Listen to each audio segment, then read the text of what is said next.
Paano ba mag-meditate? Kung marunong ka mag-worry, kaya mo mag-meditate dahil kabaliktaran lang ng worry ang meditation. Ang worry ay paulit-ulit na pag-iisip ng mga problema mo, while ang meditation ay paulit-ulit na pag-iisip ng Word of God. Kung nag-worry ka na paano ko mababayaran mga utang ko, meditate, God will provide. He gives you power to produce wealth. Kung nag-worry ka na ang dami mong sakit, nanghihina ka na, tumatanda ka na, meditate, my youth is renewed like the eagles. I am like a tree planted by the rivers. My leaves does not wither. Whatever I do prospers.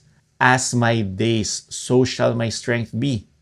Kung nag-worry ka sa mga relationship problems mo or may depression ka, meditate on this. He heals the brokenhearted. I am loved.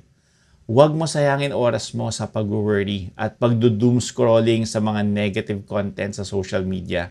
Stop for a moment, slow down, listen to God's Word. Sabi ni Lord, meditate on my word day and night and you will have good success. Meditation changes the mind and what you think affects your life. Believe right and you will live right.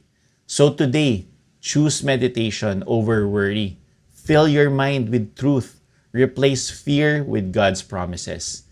Believe in Jesus, my friend. He is your provider, your healer and comforter.